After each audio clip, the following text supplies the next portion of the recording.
Tinood yun? Ubasin sunod-sunod ra litok. Ang atong ibanghelyo karon pinalanggang katilingban sa Dios. May sa Ginoo og pahinumdom sa ato ang pagpuyo nga matuuhon. Nya sa pagpayong matuuhon pinalanggang katilingban, ana unta ang atong pagtuman sa kabubuton sa Dios. Taas kayo, one of the longest gospel in the liturgy, mauning ibanghelyuha. Unya, gihisgutan diri ang napulo kasugo ni Moses. Ayaw pagpanapaw, ayaw pagpangawat, ayaw pagpamakak, and so forth and so on.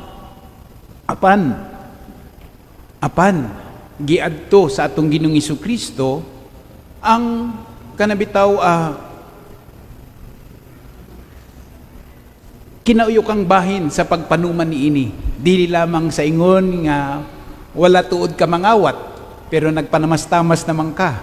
Wala tuod ka manapaw pero law ay mangkaghunahuna, no? Wala tuod ka mamakak pero anaani mo ang pagkabentahuso.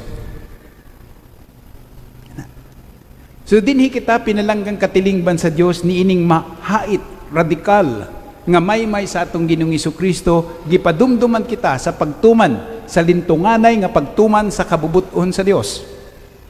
Lintunganay nga pagtuman sa kabubuton sa Dios. May I call your attention for that? No? Lindot kay ni nga padumdum pinalanggang katilingban sa Dios tungod kay ana kita sa ikaupat nga pagpangandam sa kapistahan ni Señor Santo Niño. Ug kanang bitaw pagtuman sa kabubuton sa Dios nagadagayday diha mismo sa atong kinaiyag pamatasan, makit-an unta mismo sa atong pagkinabuhi, ang atuang matinahurong pagtuman sa kabubuton sa Dios sa kapitos o sa kahamugaway.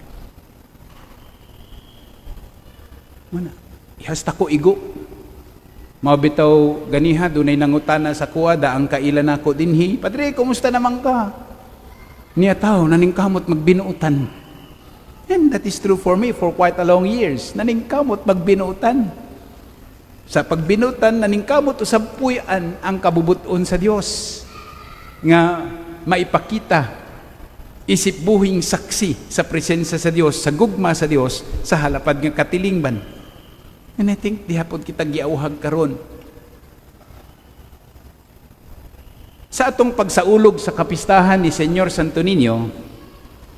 Nindot kayo na to balikan nga ang Señor Santo Niño larawan sa pagkahimuot sa Dios sa pamilya.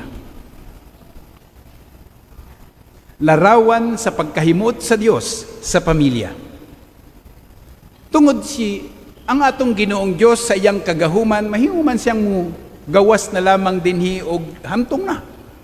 Dili na moagig proseso.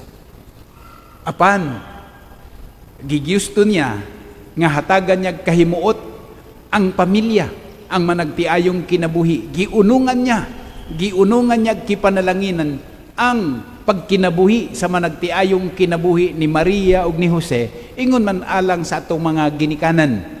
Ug ang batang Jesus nga nahimugso sa ilahang pagminahalay intahon larawan sa pagkahimot sa Dios sa managtiayong kinabuhi. Balikan nako katong atong gisulti kaganiha. Ang may sa Ginoo sa pagtuman sa kabubuton sa Dios nga makit-an nato diha mismo sa atong kinaiyag pamatasan. Kumusta naman ang atong pamilya? Kumusta na ang relasyon sa banag asawa? Ani saybi?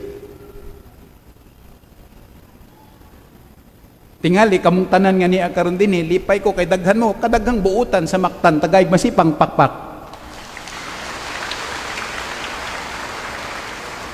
Pero kamo buutan. Pero ang pagkabuutan dili lang unta magpabilin sa inyohang kaugalingon adto pud unta na sa kasilinganan.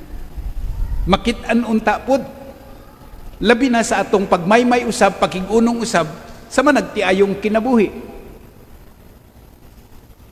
Kamo tingali no, Anaa sa inyo ha ang paningkamot kapamatud-an ang inyong pagminahalay.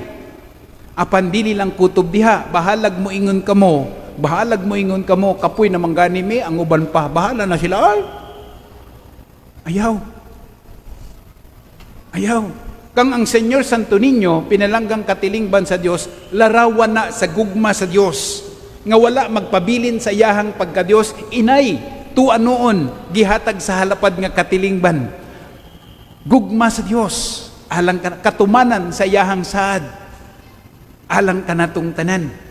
Wala siya maghinakog, intawon, iyang gipahiluna ang katumanan sa iyang saad, alang kanatong tanan. Daw, ang hagit ni ini, kita usab sa atong pagkamatuhon, ingon man usab sa atong pagtuman sa kabubuton sa Dios, ang atong kinaiyag pamatasan, mahimot ng saksi sa presensya sa Dios alang sa uban. Busa, adyo pag ija-ija, ayaw pag-aho-aho. Anahon ta kanato ang makatilimbanong buhat, ang makatilanong buhat sa diwa sa pagpakabana. Sa diwa sa pagpakabana. I cannot help but to tell you this.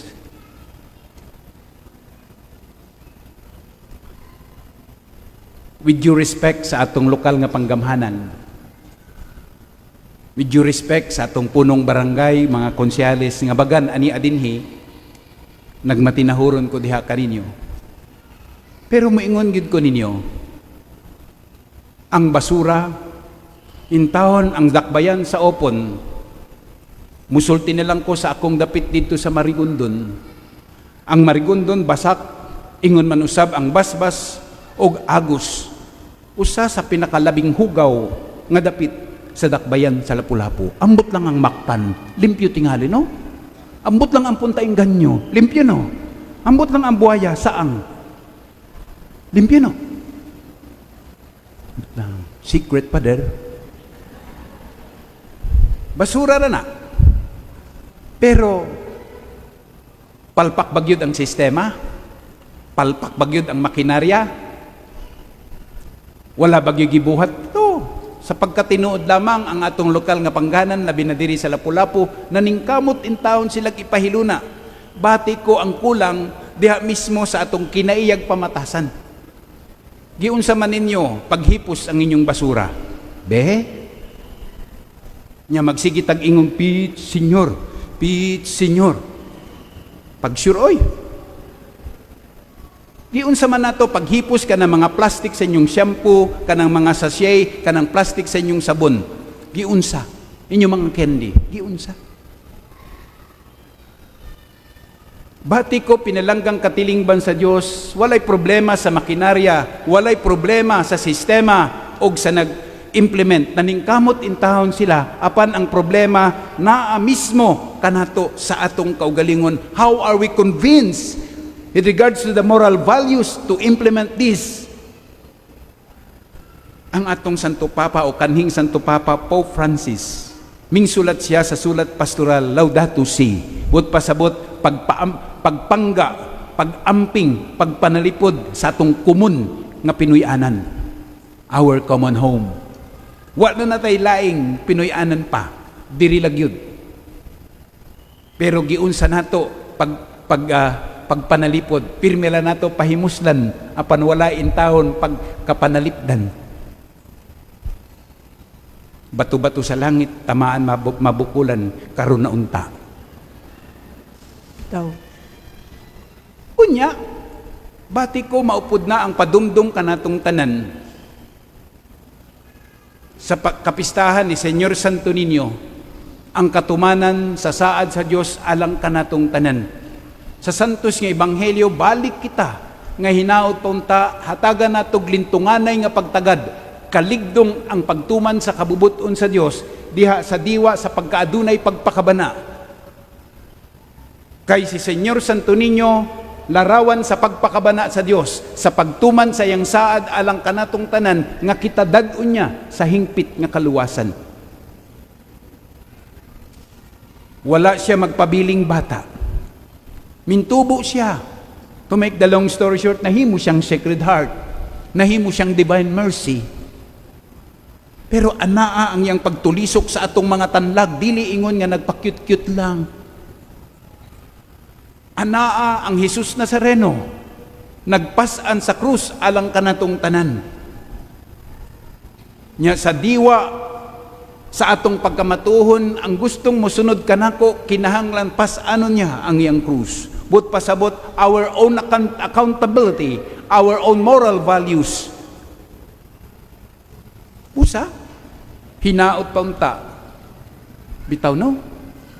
Tinuod gyud nga maayong balita og nitubag mo ganiha, daygon ang Dios.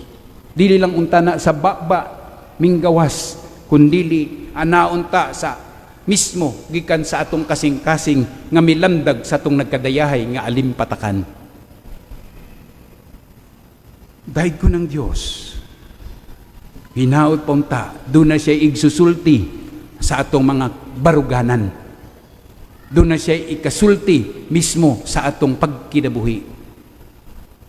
Ang inspirasyon unta sa gugma sa Dios diha kang Senyor Santo Niño, Pit Senyor, magdasig ka natong tanan sa pagtahan sa atong kaugalingon, sa kaligdong, sa pagtuman sa iyahang kabubuton.